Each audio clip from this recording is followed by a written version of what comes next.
Take the good news where we can get the good news, and the economic data shows the economy is growing at 3.1%. That inflation may actually be down now to about 2% based on private sector data, not public sector data.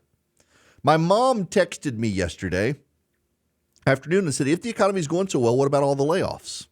My sister's company just went through a round of layoffs. She was not laid off, thankfully. But it's one of many companies that have been downsizing the workforce. UPS today has announced that it is laying people off. 12,000 jobs, saying rocky economic conditions and lost business from labor negotiations led to a sharp decline in its 2023 revenue and profit. The shipping giant on Tuesday reported a $6.7 billion profit for the full year, down nearly 42% from 2022. The company has nearly 500,000 employees, 85,000 of which are full-time and part-time management. The CEO, Carol Tomei, said plans are to cut about $1 billion in costs through reductions of management positions and contractors. While UPS headquarters are in Sandy Springs, Georgia, the job cuts will be at UPS locations around the world over the next several months and will result in a 14% decline in management headcount. The cuts announced Tuesday will not affect the vast unionized workforce of UPS drivers, package handlers, and others. The company has been adjusting its operational headcount through attrition and reducing operations, and UPS says it plans to continue to align staffing in our operations to the needs of our business. Now, one of the big issues here for UPS is that it's not about the future, it's about the past year. It's been rough for them. And they're reassessing. Revenue declined 9.3% in 2023 to about $91 billion. And the CEO says 2023 was a unique and quite candidly difficult and disappointing year. We experienced declines in volume, revenue, and operating profit in all three of our business segments. Now, keep in mind, part of that is Amazon has started its own delivery services. The CEO said some of the poor performance was due to macroeconomic environment, and some of it was due to the disruption associated with labor contract negotiations and higher costs associated with the new contract.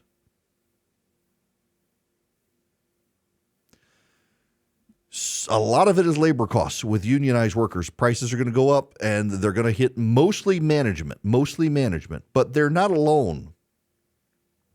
Here's a list of companies that have announced layoffs so far this year. So at the end of last year, you had CVS and others announcing layoffs. And now you've got Alphabet, that's Google. Amazon is laying people off across its film and television studios and Twitch streaming platform and its audiobook platform. BlackRock is laying off 600 employees after it went woke. Citigroup is laying off 20,000 by the end of 2026. Discord, the online streaming service, it's laying off 17% of its staff. Duolingo, the online language service, is laying off 10% of its contractors and going to move to artificial intelligence to handle some content creation. eBay is laying off 1,000 employees, or 9%. iRobot, that makes Roomba, cutting 31% of its workforce following the termination of a merger agreement with Amazon. It was going to merge with Amazon. Now it's not, so it's cutting a third of its workforce.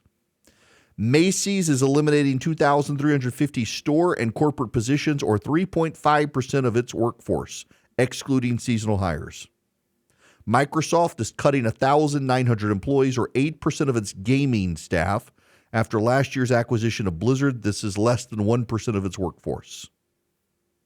Rent the Runway, the fashion subscription company, is cutting 10% of its staff, 37 people. Salesforce has laid off 700 people, or 1%. Sports Illustrated is pretty much closing the doors.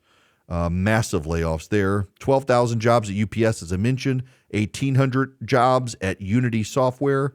Universal Music is laying off between 100 and 300 people. Wayfair, the online retailer, getting rid of 1,650 employees, or 13% of its workforce. Xerox is trimming its workforce by 15%. In 2022, it had 20,500 employees. That's the last regulatory firing of employees. Laying people off. Apple is moving employees out of San Diego to Austin, Texas, and those who won't transfer are going to lose their jobs if they can't be reabsorbed. Goldman Sachs had layoffs at the end of last year.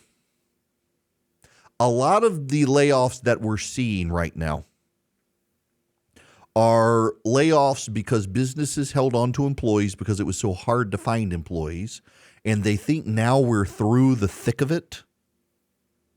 They've managed their labor force participation rates, so now's the time they can cut loose employees they think they don't need. Yeah, it's counterintuitive, isn't it? The economic growth numbers, the inflation numbers, the macroeconomic numbers, they're all great. But it sure doesn't feel that way to a lot of people. To people being laid off, it feels like there's a recession. There is some silver lining here. The number of available jobs has risen. In fact, there are 9 million available jobs in the country, according to economists right now. 9 million available jobs. And those aren't just medial jobs. There's not just low-income jobs. Some of these are high-income jobs in professional classes, and they're job openings. So it sucks to lose your job, but if you're going to lose your job, losing it when there are 9 million available positions in white-collar job positions and high-paid blue-collar job positions, actually not a bad time to lose the job. It sucks, though, for you if you lose your job. It sucks, and that's the problem.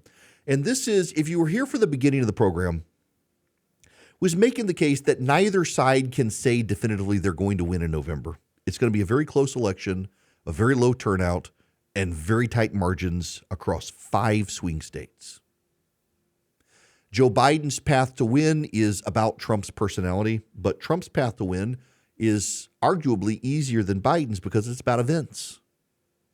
Many events Joe Biden can't control or hasn't controlled, like the Middle East situation, but also the economy.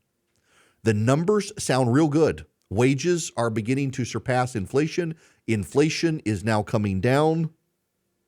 Growth is over 3%. We're outpacing every other nation on the earth in terms of growth, even if revised down. But the private sector data suggests it might actually revise upward to even more growth than we think. But it doesn't feel like it if you're losing your job.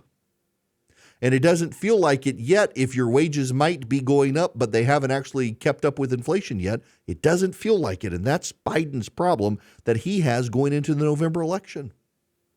It feels like you're in a recession if you've lost your job. You can't dismiss people's feelings. And that's part of the problem for the Democrats. The Democrats, who are the postmodern feelings-based, I feel, I don't think guys, don't want you to believe your feelings about the economy. They want you to believe them that, well, the macroeconomic numbers are so good, of course, things are great. But maybe not at your house. Maybe not at your neighbor's house. Maybe not for your kid. So my daughter, I got an email, Hank. Hank works for Dave Ramsey. My daughter's economics class for her senior year. So her senior year at her school goes to a classical education school, and the first semester they do their senior thesis. They have to build an argument, develop the argument, write the argument, and give the argument and answer questions. It was very well done. You're teaching critical thinking skills, you're teaching writing skills, you're applying the logic classes that you've had, the speech classes that you've had, all the other stuff. And my daughter's was essentially on how modern feminism devalues women. She did a very good job of it. The second semester, though, is their economics class. And what they're doing is they're putting the kids through the Dave Ramsey program.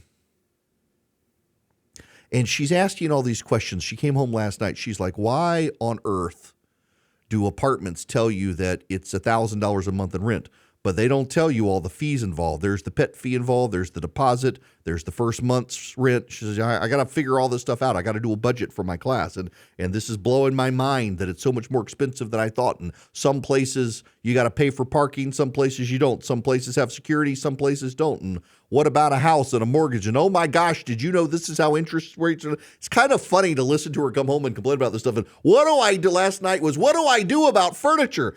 And she says, this is why I got to email Hank. She says, Dave Ramsey has become the thing that is my night terror.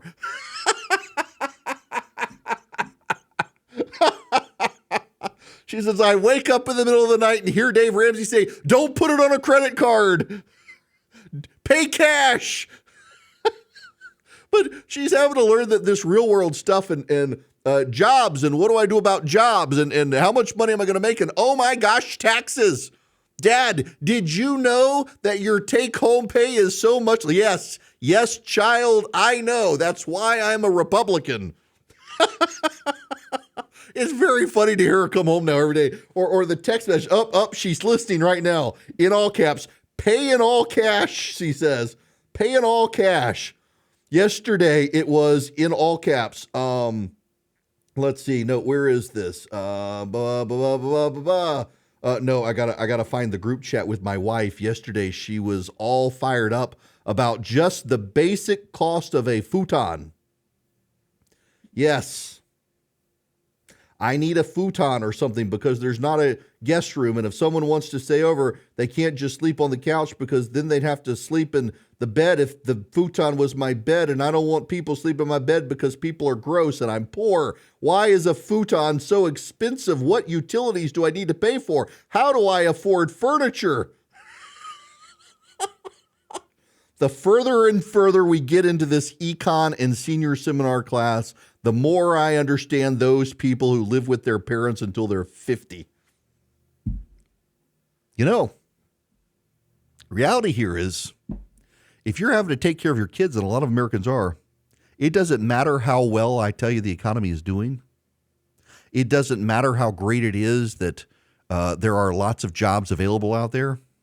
If you're taking care of your kids because they can't afford to live in a house, apartments are expensive, and you've just gotten laid off, the economy sucks for you. The macroeconomic and the microeconomic pictures are not aligned in this country. And the problem is that the Democrats want to sell the country on the macroeconomic picture, and voters vote on the microeconomic picture. The microeconomic picture for a lot of Americans isn't good right now. And the sooner the Democrats understand that, the less likely they are to be demeaning to voters who realize this economy sucks. There's also why the path for Donald Trump is way easier than Democrats think it is, and why Democrats are hoping for some black swan event like a Trump conviction in order to stop him, because the reality is the economy is firing on all cylinders. But for a lot of Americans, it's not working for them. And those events are events that Donald Trump can capitalize on. Democrats seem so sure there's no way anyone would vote for him. Who was it, Pauline Kael or whoever, said she couldn't believe Nixon won in 72 because no one she knew voted for him. Well, Democrats who are in the MSNBC bubble know no one who will admit to voting for Donald Trump. And the reality is a lot of people will. A lot of people will. Yeah, there are lots of reasons to think Trump can't win the election when you look at general American surveys and people's views on him. But there are a whole lot of reasons to think that he can when your average American keeps being told the economy is so good, but their news is layoffs and they can't get their kid out of the basement because their kid has nowhere to go. That stuff matters more than the macroeconomic data out there.